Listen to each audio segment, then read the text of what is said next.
On the outskirts of Damascus, where ancient walls still murmur the stories of empires long reduced to dust, there lived a man many believed could never be defeated.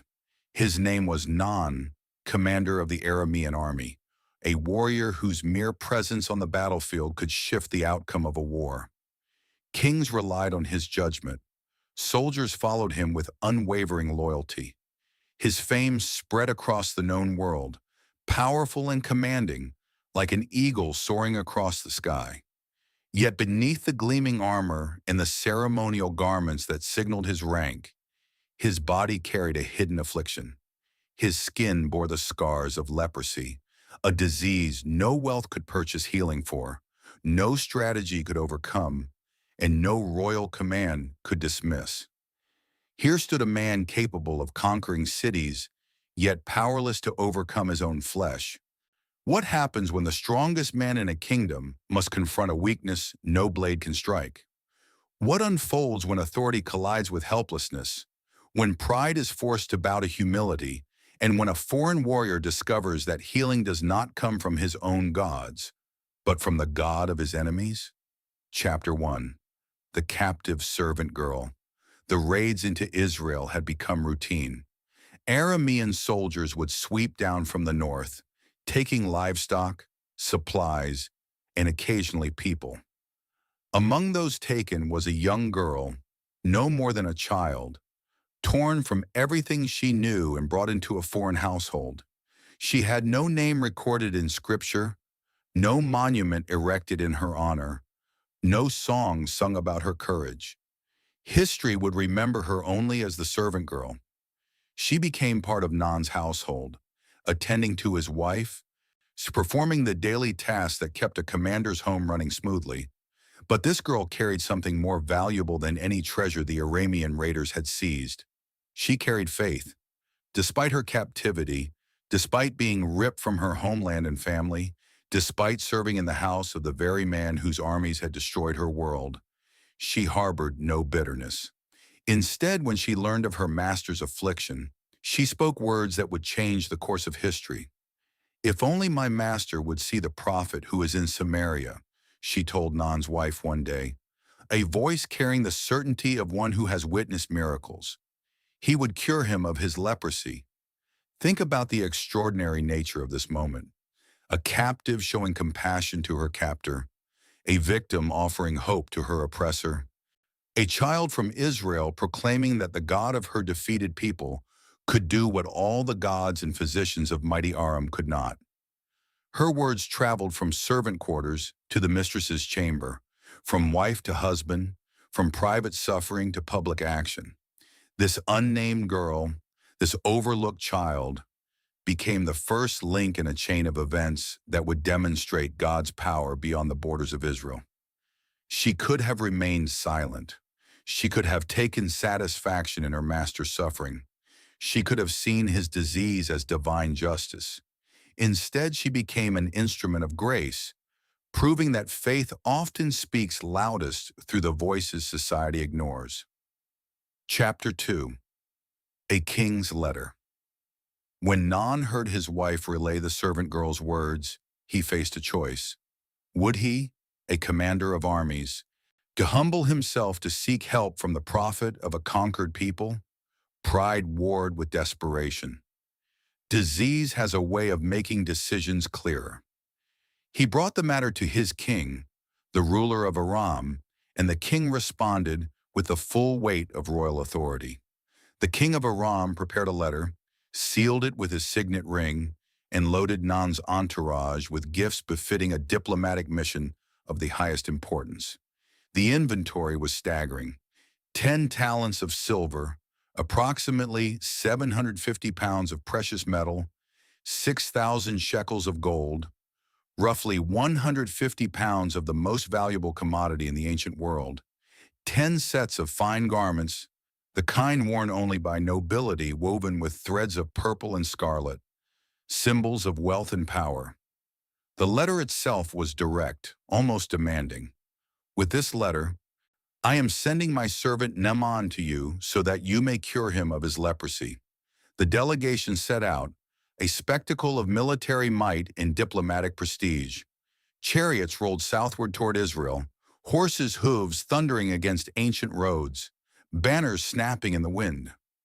Non rode at the head of this procession, a warrior seeking not conquest but cure, carrying not weapons of war but gifts of desperation. When they arrived in Samaria, the letter was delivered to Jeram, king of Israel. The king broke the seal, unrolled the parchment, read the words, and his face went pale. His hands began to tremble. Without warning, he tore his robes, the traditional sign of extreme distress, and cried out to his advisors. "Am I God?" he shouted, his voice echoing through the palace chambers. "Can I kill and bring back to life? Why does this man send someone to me to be cured of his leprosy? See how he is trying to pick a quarrel with me?" From Joram's perspective, this was a political trap. Aram was asking the impossible, demanding that he perform a miracle, knowing he would fail, providing the perfect pretext for war. The gifts were not offerings but provocations. The letter was not a request but an accusation waiting to happen. Fear gripped the palace. Counselors whispered of troop movements and military preparations. The shadow of war seemed to fall across Israel once again. But the king of Israel in his panic had forgotten something crucial. There was indeed a prophet in the land, and God was not limited by royal anxiety or political calculation. Chapter 3. Elisha intervenes. News of the king's distress spread quickly through Samaria. In those days, prophets often knew things before official messengers arrived. Their connection to the divine providing intelligence no spy network could match. Elisha the prophet, successor to Elijah, student of miracles, heard that the king had torn his robes in fear and despair.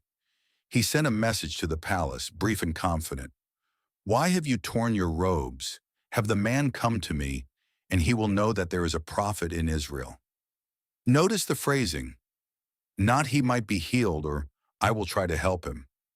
The message contains certainty, promise, and purpose. None would know, not just experience healing, but understand its source. This was not merely about curing disease.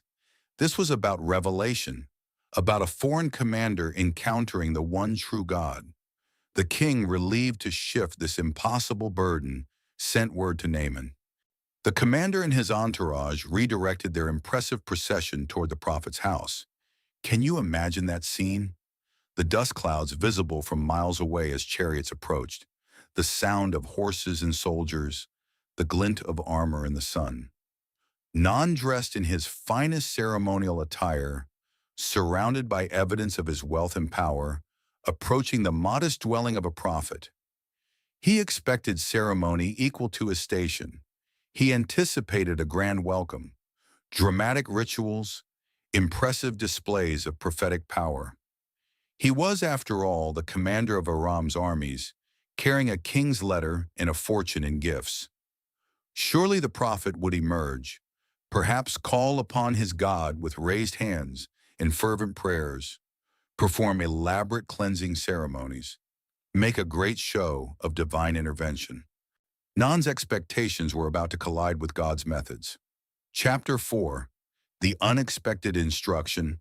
Elisha did not come out. The door remained closed. The prophet, aware of the impressive entourage waiting outside his home, sent a messenger instead, not even appearing personally to address this visiting dignitary. The messenger walked out, faced the commander of Aram's armies, and delivered instructions that would become one of the most famous prescriptions in biblical history. Go wash yourself 7 times in the Jordan, and your flesh will be restored, and you will be cleansed. That was it. No ritual, no ceremony, no divine fireworks, no laying on of hands, no dramatic prayers or prophetic pronouncements, just simple instructions. Go to the river, wash 7 times, be healed. The messenger delivered this message and returned inside, leaving Non standing there, surrounded by his soldiers, his gifts, his expectations, and his growing fury. The Jordan River, the yam of all places, the Jordan River. Nan knew that river. He had crossed it during military campaigns. It was not impressive. It was muddy, narrow in places, nothing compared to the great rivers of his homeland. The absurdity of the instructions struck him like a slap across the face. This was not what he had traveled hundreds of miles to hear. This was not worthy of the gifts he brought. This was not the treatment a commander deserved. Where was the respect? Where was the acknowledgement of his status? Where was the prophet himself? The instruction felt like an insult, a dismissal, a mockery of his desperate journey. Chapter 5. Pride confronted. Naaman turned away in a rage, his face flushed, his jaw clenched, his hands bowled into fists. All the frustration, fear, and wounded pride of a powerful man facing powerlessness came pouring out. I thought that he would surely come out to me and stand and call on the name of the Lord as God. Wave his hand over the spot and cure me of my leprosy, he said, his voice sharp with indignation. Are not a banner and Pharpar, the rivers of Damascus, better than all the waters of Israel? Couldn't I wash in them and be cleansed? His reasoning made worldly sense. The rivers of Damascus were indeed clearer, cleaner, more impressive. If washing in a river was the cure, why not wash in superior rivers at home? Why travel all this way to dip in a muddy stream?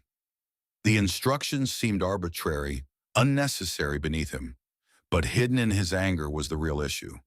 This was not about the river at all. When this was about control, Nan wanted to dictate the terms of his healing. He wanted a cure that matched his expectations, that honored his position, that made sense to his military mind. He wanted to remain in control even of his miracle. Pride, that ancient enemy of the soul, had wrapped itself around his heart so tightly that he was willing to walk away from healing rather than submit to simple obedience. He was prepared to remain diseased rather than humble himself before instructions that offended his dignity. The same pride that had driven him to greatness on the battlefield was now driving him away from wholeness. He turned his chariots around. The great procession began to withdraw, carrying its commander back toward Aram, back toward continued suffering, back toward slow death by disease. He would rather die proud than live humbled. But God was not finished with Nan yet. Chapter 6. The Servant's Wisdom. As the entourage moved away from the Elisha's house, Nan's servants gathered their courage. These men had served him long enough to know his temper, to understand his pride, to recognize that this moment required careful words. They approached him, speaking with the delicate diplomacy of those who must tell powerful people truths they do not want to hear. My father, one of them began using a term of respect and affection that softened the correction to come. If the prophet had told you to do some great thing, would you not have done it? How much more then when he tells you wash and be cleansed? The logic was irrefutable. If Elisha had demanded some heroic quest, some impossible task, some test of courage or endurance, Nan would have accepted without hesitation. If the prophet had required him to climb a mountain, to fast for 40 days, to bring rare offerings from distant lands, the commander would have done it gladly. Such task would have matched his sense of what a miracle should cost, what healing should require. But the prophet had asked for something simple, too simple, so simple it seemed meaningless. And perhaps that was precisely the point. The servant's question exposed the contradiction in their master's thinking. He was willing to do anything except the one thing required: humble, simple obedience. Their words created a pause in Nan's rage. The rationality of their argument cut through his indignation. They were not commanding him. They were not mocking him. They were gently, carefully, respectfully showing him that his pride was costing him everything. Nan looked at these men, his servants, but also his companions, his trusted advisors. They had followed him into battle. They had watched him lead armies to victory. They had witnessed his strength and his suffering. And now they were offering him wisdom more valuable than all the military strategies he had ever devised. He made a choice. He would obey. Chapter 7. The 7 Washings. The journey to the Jordan River was different now. The anger had drained away, replaced by something quieter. Determination, perhaps, or resignation, or the first stirrings of genuine faith. When they reached the river's edge, Non dismounted from his chariot. He removed his commander's robes, the symbols of his rank and power, and stood at the water's edge as simply a man, diseased, desperate, willing. He waded into the Jordan. The water was indeed muddy, unimpressive, ordinary. He submerged himself once, came up, looked at his skin. Nothing had changed. The lepus patches remained, mocking his hope. He went under a second time, rose again, still diseased. The water ran off his afflicted flesh, leaving it as marked as before. Third time, fourth, fifth. With each immersion, he had to choose again to believe, to continue, to trust that something was happening even when nothing appeared to be changing. This was the test within the test, not just to obey once, but to persist in obedience when results seemed absent. Imagine the thoughts running through his mind. Was this a cruel joke? Had the prophet sent him on a fool's errand? Would his servants watching from the shore lose faith in him? Would he return to Aram not only diseased but humiliated? Sixth immersion. The water closed over his head again. He stood, the water streaming from his hair and beard. The leprosy remained. One more. 7 was a number of completion in Hebrew understanding, the number of divine perfection, the number of days in creation. 7 times he must wash. 7 times he must choose humility over pride, obedience over understanding, faith over sight. He went under the 7th time. When he rose from the Jordan River on that 7th washing, everything changed. His skin was not simply improved or partially healed. Scripture says his flesh was restored like that of a young boy. The leprosy was gone completely, replaced by healthy, clean, unblemished skin. Years of disease, of social isolation, of watching his body slowly deteriorate despite all his power and wealth, erased in a moment of simple obedience. Non stood in the Jordan River, looking at his arms, his hands, he touching his face, examining what had happened to him. This was not gradual improvement. This was transformation. This was miracle. This was the power of the God of Israel made manifest in his flesh. He had come to Israel as a proud commander. He emerged from the Jordan as a changed man. Chapter 8. Faith awakens. Dripping with river water, restored in body, awakening in spirit. Non returned to Elisha's house. But this time he came not with demands or expectations. He came with wonder, with gratitude, with the beginnings of genuine faith. His entire entourage accompanied him. Soldiers who had witnessed the miracle, servants who had counseled him to obedience, attendants who had traveled this whole impossible journey. This time Elisha came out. The prophet stood before the commander, and Non spoke words that would echo through centuries of biblical teaching. Now I know that there is no God in all the world except in Israel, he declared, his voice carrying the conviction of one who has experienced the undeniable. So please accept a gift from your servant. Everything he had brought, the silver, the gold, the fine garments, he urged upon the prophet. This was more than gratitude. This was a man trying to make sense of an experience that had shattered his understanding of reality. In his world, healers were paid. Services rendered required payment. Power exchanged hands through transactions. He needed to give something back to balance the scales to make this miracle fit into categories he understood. But Elisha refused. As surely as the Lord lives whom I serve, I will not accept a thing, the prophet said firmly. Even when Non urged him repeatedly, pressed the gifts upon him, insisted that he must accept something, Elisha remained adamant. The refusal itself was a teaching moment, another lesson in a day full of revelations. Healing from God cannot be purchased. Divine power is not for sale. Miracles are not transactions. This was grace freely given, unearned, and unpayable. The God who healed Nan wanted no payment except what the commander had already offered without realizing it: humility, obedience, and awakening faith. But Nan, struggling to grasp this new theology, made one more request. If he could not pay for the miracle, perhaps he could at least take something back with him that would connect him to this God who had healed him. "If you will not accept payment," he said, "then please let me. Yes, your servant, be given as much earth as a pair of mules can carry. For your servant will never again make burnt offerings and sacrifices to any other god but the Lord." The request reveals so much about his transformation and his continued journey of understanding. He still thought in terms of geography and physical connection, that to worship the God of Israel, he needed soil from Israel. His theology was incomplete, his understanding still developing, but the sincerity was undeniable. He was declaring exclusive devotion to the God who had healed him.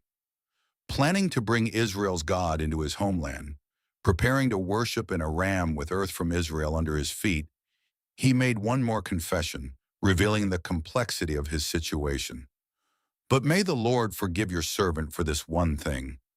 When my master enters the temple of Rimmon to bow down, and he is leaning on my arm, and I have to bow there also. When I bow down in the temple of Rimmon, may the Lord forgive your servant for this." He was describing his duty as commander, accompanying his king into the temple of Aram's gods, supporting the king physically as he bowed, required by his position to participate in rituals he could no longer believe in.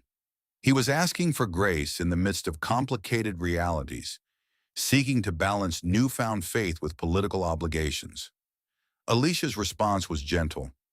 "Go in peace, no condemnation, no lecture, no demands for immediate perfect theological understanding or complete separation from his culture, just blessing and release." The prophet recognized that faith is a journey, that transformation happens in stages, that God is patient with those taking their first steps toward him. Non-departed, no longer just healed, but converted, no longer just cleansed, but changed, carrying with him earth from Israel in a story he would tell for the rest of his life. Chapter 9. A Converted Heart. As Nan's chariots rolled away from Elisha's dwelling, they carried more than a healed commander. They carried a testimony that would spread through Aram and beyond. The servants who had witnessed everything would tell the story. The soldiers who had stood guard during the 7 washings would describe what they saw. The commander himself would become a living witness to the power of Israel's God. Consider what Neon was bringing back to Damascus: 2 mule loads of Israeli soil. Yes, but also a completely changed worldview. He had come seeking physical healing and received spiritual transformation. He had arrived as a worshiper of Aramean gods and was returning as a devotee of the God of Israel. He had traveled south as a proud military leader and was journeying home as a humble servant of the divine. His request for soil reveals the early incomplete nature of his understanding, but also the sincerity of his conversion. In the ancient world, gods were often thought to be territorial, connected to specific lands and peoples. Nan believed that to worship the God of Israel properly, he needed to stand on Israel's earth to create a small piece of Israel in the heart of Aram. While his theology would need refinement, God is not limited by geography. His heart was moving in the right direction. The transformation went beyond religious belief. His entire approach to power, pride, and position had been revolutionized.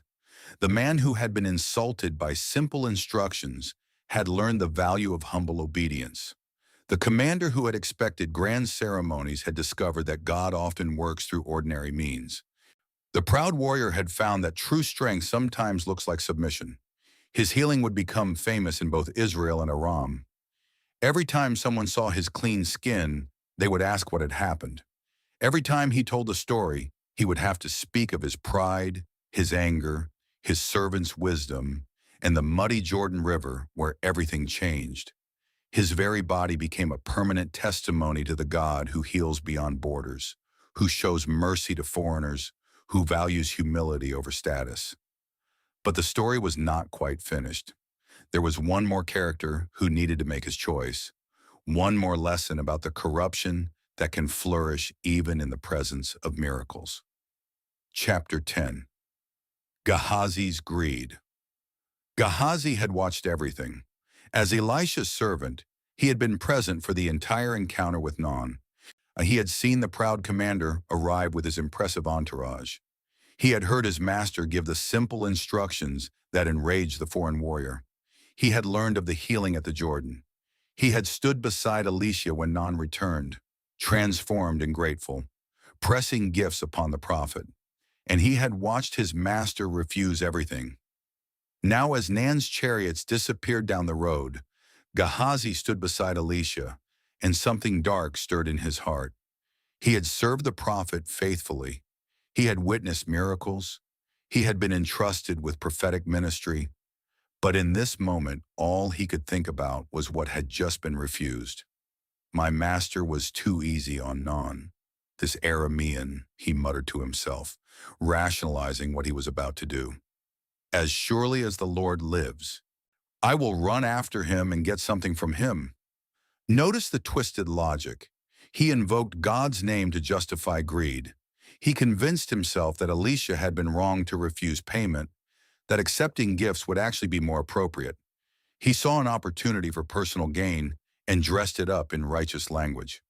This is how corruption often begins, not with obvious evil, but with seemingly reasonable justifications for doing what we want to do anyway.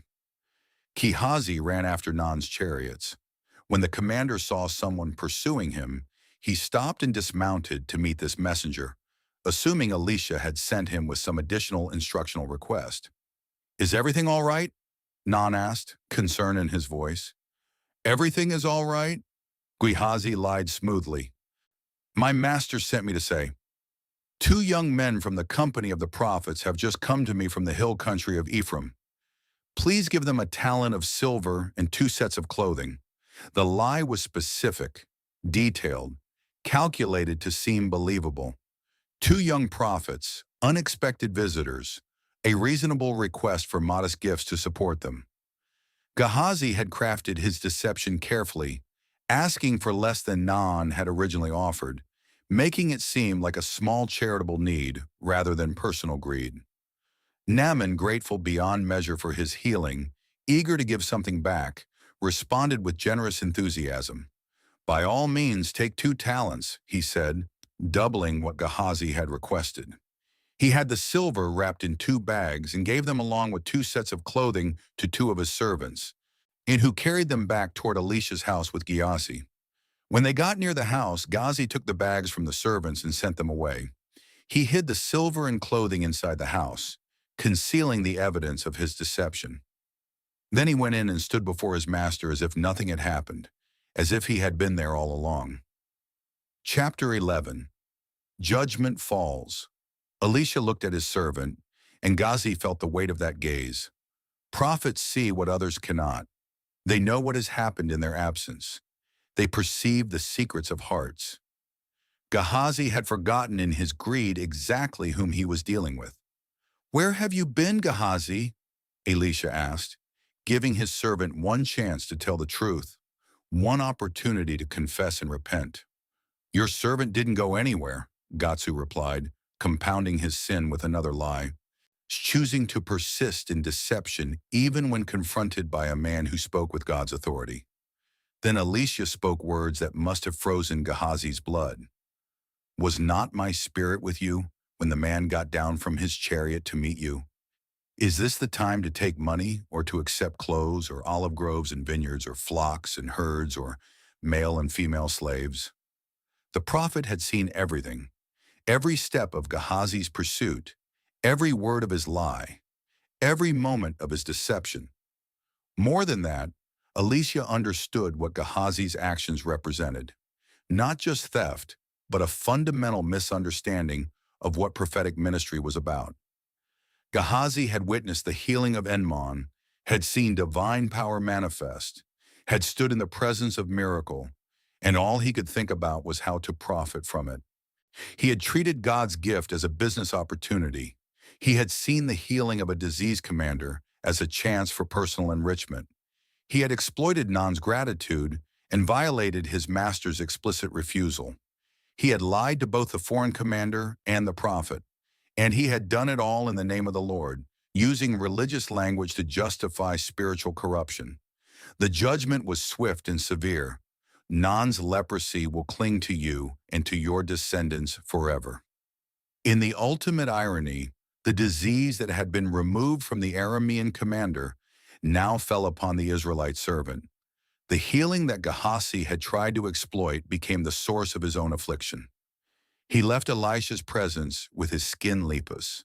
It had become as white as snow.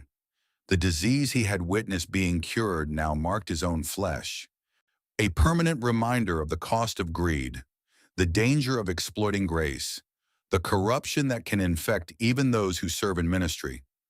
Gehazi's tragedy illustrates a truth that echoes through all of Scripture. Proximity to divine power does not guarantee spiritual health.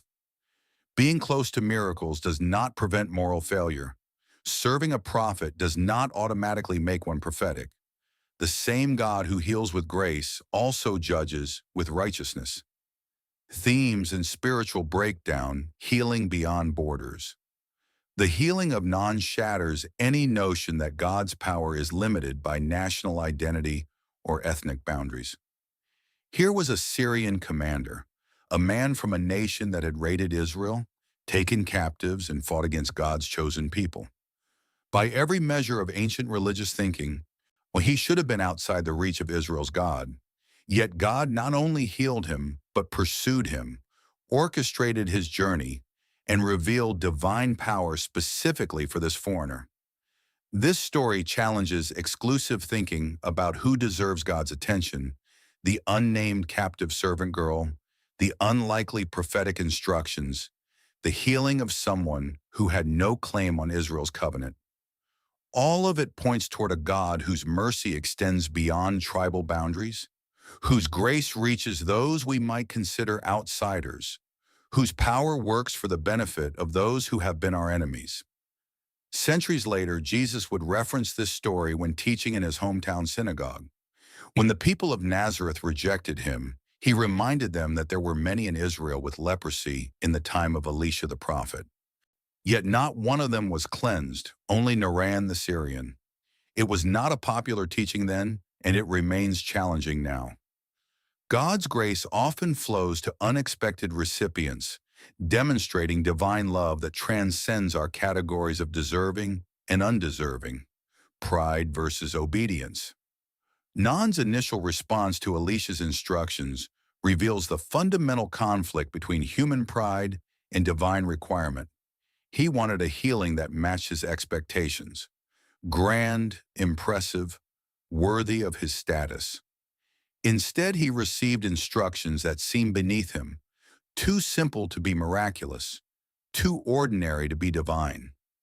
His journey from rage to obedience traces a path that many must walk in their relationship with God. We come with expectations about how God should work, what miracles should look like, how divine power should manifest. And we expect ceremonies that honor our importance, processes that make sense to our understanding, interventions that fit our categories of impressive and meaningful. When God instead offers simple instructions, ordinary means, humble requirements, we face a choice. Will we insist on our expectations or submit to divine wisdom? The 7 washings in the Jordan required Nan to persist in obedience, even when results were not immediately visible. After the first washing, nothing changed. After the second, third, fourth, fifth, sixth, still disease. Each immersion required renewed choice to trust, continued willingness to look foolish, ongoing commitment to obey, even when sight provided no confirmation. This is the nature of faith, not believing because we see, but obeying until we see, trusting that God's instructions carry purpose, even when that purpose is not yet evident. Faith through servitude. The unnamed captive servant girl stands as one of the most remarkable figures in the entire narrative. She had every reason to hate Non, to rejoice in his suffering, to see his disease as just punishment. Instead, she became the conduit of grace, speaking words that would lead to his healing. Her position was the lowest in the household, a foreign captive, a child, a servant. Yet her faith moved mountains. Her testimony triggered a journey. Her simple words set in motion events that would demonstrate God's power to nations. This pattern repeats throughout Scripture. God working through the overlooked, speaking through unexpected voices, using the powerless to confound the powerful. The servant girl's faith was not complicated or theological. She simply knew that the prophet in her homeland could heal, and she cared enough about her master's suffering to tell him so. Her compassion toward her captor, her faith despite her circumstances, her willingness to speak up despite her low status. All of it reveals the nature of genuine faith which operates independently of comfort, position, or personal benefit. Similarly, non-servants provided the wisdom that saved him from his pride when he was about to walk away from healing because the instructions offended his dignity. They gently reasoned with him, showed him the illogic of his position, and counseled him toward obedience. They risked their master's anger to tell him truth he needed to hear. Both the captive girl and the servants demonstrate that God often places crucial wisdom in the mouths of those society considers least important. Integrity and ministry. Gehazi's judgment serves as a sobering counterpoint to Non's healing. While the Syrian commander experienced transformation through humility and obedience, the Israelite servant experienced judgment through greed and deception. The contrast is stark and intentional. The outsider who humbled himself was healed. The insider who exploited grace was afflicted. Gehazi's sin was not simply theft or lying. Though both were present, his fundamental error was treating divine power as a commodity.